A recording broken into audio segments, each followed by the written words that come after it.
అందరికీ నమస్కారం అండి. ఈరోజు మనం కర్కాటక రాశి వారికి దినఫలాల గురించి అయితే తెలుసుకోబోతున్నాం. కర్కాటక రాశి వారికి మార్చి 14వ తేదీ అనగా శనివారం నాడు వారి యొక్క దినఫలాలు ఏ విధంగా ఉండబోతున్నాయి, వారు ఎటువంటి వార్తలను వినబోతున్నారు, వారికి ఎటువంటి సంఘటనలు ఎదురవబోతున్నాయి, ఎటువంటి సమస్యలను ఎటువంటి పరిష్కారాలు చేసుకోవాలి, ఎటువంటి దేవతారాధన చేసుకోవాలో మొత్తం అయితే వీడియోలో మనం ఇప్పుడు పూర్తిగా తెలుసుకోబోతున్నాం. అయితే మన ఛానల్ ఇదే ఫస్ట్ టైం ఎవరైనా చూస్తున్నట్లయితే కనుక ప్లీజ్ అండి మన ఛానల్ అయితే సబ్స్క్రైబ్ చేసుకోండి. వీడియో నచ్చితే లైక్ చేయండి, షేర్ చేయండి. వీడియోని ఎక్కడ స్కిప్ చేయకుండా పూర్తిగా చూడడం ద్వారా ఇందులో మనం చెప్పుకోబోయే ప్రతి ఒక్క అంశం గురించి కూడా మీకైతే స్పష్టంగా అర్థమవుతుంది. ఇక వివరాల్లోకి వెళ్తే కనుక ఈ యొక్క రాశి గలవారు ఎంతో కాలం నుంచి ఎన్నో కష్టాలు నష్టాలను అనుభవిస్తూ వస్తున్నారు, ఎన్నో ఇబ్బందులు ఎదుర్కొంటూ ఉంటున్నారు. కానీ వీరు ఎంతో మంచి మనసు గలవారు. వీరి యొక్క మంచితనాన్ని లోకం అర్థం చేసుకోకుండా ఉంటుంది. వీళ్ళని చాలామంది అపార్థం చేసుకుంటూ ఉంటారు. వీరు చేసిన వీళ్ళని ఎప్పుడూ కూడా మర్చిపోయి వీరికి అపకారం తలపెట్టిన వారు కూడా చాలామందే ఉన్నారు. సొంత వాళ్ళ చేతిలోనే మోసపోయి ఉన్నారు. అవమానాలు కూడా చాలానే పడి ఉన్నారు. రేపటి రోజున వీరి యొక్క జీవితంలో జరగబోయేటువంటి కొన్ని మార్పుల గురించి తెలిస్తే కనుక నిజంగా ఆశ్చర్యపోక తప్పదు. రేపటి రోజున మీకు ఏది కూడా ఊరికే అయితే రాదు కదా, అందుకు కష్టపడవలసి వస్తుంది. అటువంటి మనస్తత్వం అయితే మీరు కలవారు. కొన్ని ఆలోచనలు చేయడంలో మీరు చాలా ముందుంటారు. వీరి యొక్క ఆలోచన విధానం ఇతరుల కంటే కూడా చాలా భిన్నంగా ప్రత్యేకంగా ఉంటుందని చెప్పుకోవచ్చు. వారి యొక్క సృజనాత్మకత వారిని ఎప్పుడూ కూడా ప్రత్యేకంగా నిలబెడుతుంది. ఈ యొక్క రాశి గల వారు ఎప్పుడూ కూడా ఆదర్శాల కోసం జీవిస్తూ ఉంటారు. వారి యొక్క దృష్టి ఎప్పుడు భవిష్యత్తు మీదే ఉంటుంది. రేపటి ప్రపంచంలో ఎలా ఉండాలి, తనకి తాము ముందుగా ఏం చేయాలని అయితే ఆలోచిస్తూ ఉంటారు. వారి యొక్క ఆశయాలు చాలా ఉన్నతంగా ఉంటాయి. డబ్బు ఆస్తి పరకంగా అయితే చాలా మానవ సంబంధాలకు ఆదర్శాలకు ఎక్కువగా విలువనిస్తారు. పైకి ఎంతో స్నేహంగా సరదాగా కనిపించినప్పటికీ కూడాను తమ నిజమైన భావోద్వేగాలను అంత త్వరగా అయితే బయటకు పెట్టరు. వారి మనసులో ఏముందో తెలుసుకోవడానికి చాలా కష్టపడుతూ ఉంటారు. ఎంతో లోతైనటువంటి మనస్తత్వాన్ని అయితే కలిగి ఉంటూ పైకి అయితే నవ్వుని దాచేస్తూ ఉంటారు. రేపటి రోజున మీ యొక్క మనసుని ఎప్పుడూ కూడా వెన్నెల్లా ఉంటుందని అయితే చెప్పుకోవచ్చు. రేపటి రోజున మాత్రం మీకు సంపద అంటే చాలా అత్యధికంగా మీకు ధన సంపద అయితే కలగబోతుందని అయితే చెప్పుకోవచ్చు.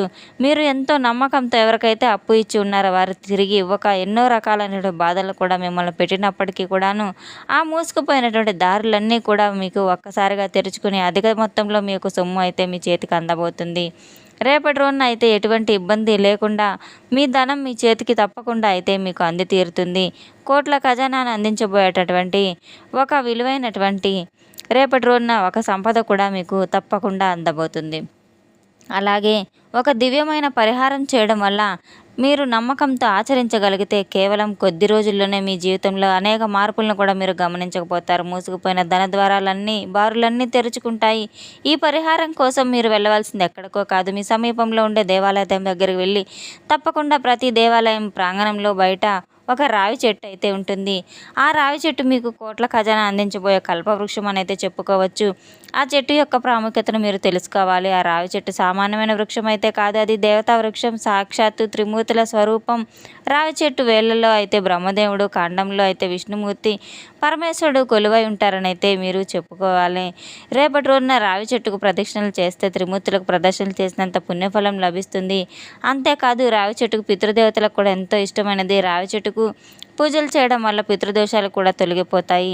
లక్ష్మీదేవి కూడా ఈ వృక్షంలో నివాసం ఉంటుందని పురాణ గాథలు చెబుతూనే ఉన్నాయి. ఈ చెట్టు సమీపంలో మీరు ఒక చిన్న పరిహారాన్ని చేయడం వల్ల అనంతమైన ఐశ్వర్యాన్ని అయితే ప్రసాదిస్తుంది.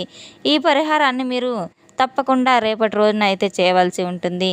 రేపటి రోజున మీకు వీలైతే ఈరోజు మీరు ఉదయాన్నే నిద్రలేచి తలంటు స్నానం చేసి శుభ్రమైన వస్త్రాలను ధరించి పొరపాటును కూడా నలుపు రంగు దుస్తులు అయితే అసలు ధరించవద్దు పూజ చేసేటప్పుడు. ఎందుకంటే కనుక రేపటి రోజున మీరు ఈ యొక్క పరిహారాన్ని రేపటి రోజున కాకపోయినా శనివారం, ఆదివారం, సోమవారం అలాగే బుధవారం ఇటువంటి రోజుల్లో కూడా మీరు ఆచరించవచ్చు. నలుపు రంగు దుస్తులు శనికి ప్రతీక కనుక మీరు అది ధరించకపోవటం ఎంతైనా ఉత్తమం. రేపటి రోజున శాకాహారం మాత్రమే భుజించాలి, మాంసాహారాన్ని భుజించకూడదు. శరీరాన్ని పవిత్రంగా ఉంచుకోవాలి. రాగి చెంబులో కొద్దిగా నీరు తీసుకుని అందులో కాస్త పంచదార, చిటికెడు కుంకుమ, పసుపు వేసి ఆ నీటిని కలుపుకోవాలి. ఒక మట్టి ప్రమిదను 12 ఒత్తుల నువ్వుల నూనెతో అగ్గిపెట్టెను తీసుకుని ఎంచుకున్న రావి చెట్టు వద్దకైతే వెళ్ళాలి. అక్కడ ముందుగా రావి చెట్టుకు మనసులో నమస్కారం చేసుకుని తెచ్చిన పంచదార కలిసినటువంటి నీటిని మొదట్లో పోయాలి. ఇలా చేయడం వల్ల వృక్షంలో ఉన్నటువంటి దేవతలు శాంతించి మిమ్మల్ని అనుగ్రహించి తీరుతారు. ఆ తర్వాత మీరు తెచ్చిన మట్టి ప్రమిదను చెట్టు మొదట్లో పెట్టి అందులో నువ్వుల నూనె పోసి 12 ఒత్తులను వేసి దీపాన్ని వెలిగించాలి. ఈ దీపాన్ని అఖండ దీపం అంటారు. ఈ ఒత్తులను 12 ఒత్తులను మీ జాతకంలోని 12 రాశులు అంటే 12 స్థానాలకు ప్రతీకగా చెప్పుకోవచ్చు. ఈ దీపం వెలిగించడం వల్ల జాతకంలో ఉన్న సకల దోషాలు తొలగిపోయి దీపం వెలిగించిన తర్వాత ఆ చెట్టును మీరు 2 చేతులతో నమస్కరించి సంకల్పం చెప్పుకోవడం ఎంతైనా అవసరం. రేపటి రోజున మీరు ఇటువంటి పరిహారం చేయడం వల్ల మీకున్న సమస్త దోషాలు కూడా తొలగిపోయి ఆర్థిక ఇబ్బందులన్నీ తొలగిపోయి ధనలక్ష్మి మీ స్థిరంగా మీ ఇంట్లో అనుగ్రహించడానికి మనసుగా అయితే వేరుకొని తీరాలి. ఏ కోరిక ఉన్నా కూడాను స్పష్టంగా నిస్సంతోషంగా అయితే మీరు రేపటి రోజున ఆ చెట్టు దగ్గర చెప్పుకున్నట్టయితే కనుక చదువుల గురించి కానీ, వ్యాపారం గురించి కానీ, ఉద్యోగం గురించి కానీ, అలాగే వివాహం గురించి కానీ ఎటువంటి కోరికైనా సరే మీ మనసులో ఉన్న భారాన్ని అక్కడ చెట్టులో కొలువై ఉన్న దేవతల మొర మీరు తప్పకుండా ఆలకించి తీరుతారు. అంటే 11 ప్రదక్షిణలు తప్పకుండా చేయాలి. 11 ప్రదక్షిణలు చేసేటప్పుడు మనసులో ఓం నమో భగవతే వాసుదేవాయ అనే మంత్రాన్ని జపించుకుంటూ విష్ణుమూర్తికి ఎంతో ఇష్టమైనటువంటి మంత్రం కనుక ఇలా చేయడం వల్ల విష్ణుమూర్తి అనుగ్రహంతో పాటు లక్ష్మీదేవి యొక్క కటాక్షం కూడా మీకు తప్పకుండా గ్రహిస్తుంది. ఈ పరిహారం చేయడం వల్ల మీరు జీవితంలో ఎటువంటి మార్పులు వస్తాయో మీరే గమనించుకొని తీరుతారు. మానసిక ప్రశాంతత ఎంతగానో లభిస్తుంది. అలాగే అనారోగ్య సమస్యలన్నీ పూర్తిగా సమసిపోతాయి. రేపటి రోజున ఇంకా ఇంట్లో కుటుంబ వాతావరణం కూడా ఎంతో ఆనందంగా ఆహ్లాదంగా నెలకొంటుంది. ఆర్థికంగా చిన్న చిన్న మార్పులు కూడా మొదలవుతాయి. రావాల్సిన డబ్బు చేతికి అందుతుంది. అనుకోని చోట మీకు ధన సహాయం కూడా లభిస్తుంది. మీరు చేసే ఉద్యోగంలో, వ్యాపారంలో ప్రతి ఒక్క దాంట్లో ఉన్న ఆటంకాలన్నీ తొలగిపోయి పనులన్నీ సజావుగా సాగుతాయి. శత్రువులు మీకు మిత్రులుగా మారిపోతారు. నరదిష్టి, నరఘోష, చెడు ప్రయోగాలన్నింటినీ కూడా అఖండ దీపం యొక్క శక్తితో తప్పకుండా భస్మం అయిపోతాయి. రేపటి రోజున మీ చుట్టూ ఒక దైవశక్తి అయితే దేవుని కవచంలా మీకైతే మారబోతుంది. రేపటి రోజున మీరు అనుకున్న ప్రతి పనులు కూడా ఈ సజావుగా అయితే సాగి తీరుతాయి.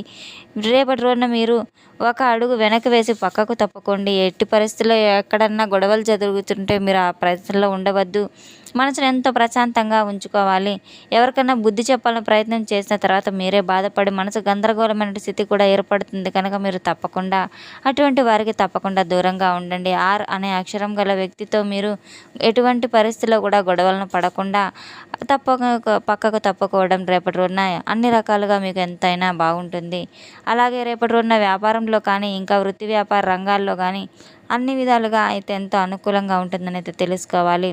అన్ని విధాలుగా మీ జీవితం రేపటి రోజున సుఖ సంతోషాలతో, అష్టైశ్వర్యాలతో అయితే నిండిపోవాలి. రేపటి రోజున మాత్రం సంతోషంగా ఉంటారని అయితే తప్పకుండా అయితే మీకు తెలుసుకోబోతున్నారు. రేపటి రోజున ఇటువంటి వ్యక్తులు మీకు తారసపడినప్పుడు మనల్ని ఎప్పుడెప్పుడు తొక్కేయాలని ఎదురు చూస్తున్నటువంటి వ్యక్తులు ఆ భగవంతుడే తప్పకుండా సమాధానం చెప్పి తీరుతాడు. ఎంతైనా ఓర్పు, సహనం పాటించడం వల్ల అంతా మంచి జరుగుతుంది. కాస్త నిదానమైనా సరే తప్పకుండా జీవితం అనేది సుఖమయం అవుతుంది. మనం చెప్పుకున్న పరిహారాలు తప్పకుండా మీరు రేపటి రోజున చేసి తీరటం వల్ల మీరు పాటించిన పరిహారాల వల్ల మీకు తప్పకుండా అయితే మంచి జరుగుతుంది. తప్పకుండా అష్టైశ్వర్యాలు సిద్ధిస్తాయి. ఆర్ అనే అక్షరం గల వ్యక్తి ద్వారా తప్పకుండా ఎంతైనా జాగ్రత్తగా ఉండండి. తెలుసుకున్నాం కదండి యొక్క రాశి గల వారికి రేపటి రోజున ఎటువంటి ఫలితాలు రాబోతున్నాయి అనేది, ఎటువంటి దేవతారాధన చేయాలి, ఎటువంటి పరిహారాలు చేయాలనే విషయాన్ని మన వీడియో మీకు నచ్చితే కనుక ప్లీజ్ అండి లైక్ చేయండి, షేర్ చేయండి. వీడియోని ఎక్కడ స్కిప్ చేయకుండా పూర్తిగా చూసి మాకు సపోర్ట్ చేసినందుకు చాలా చాలా ధన్యవాదాలు. Thanks for watching.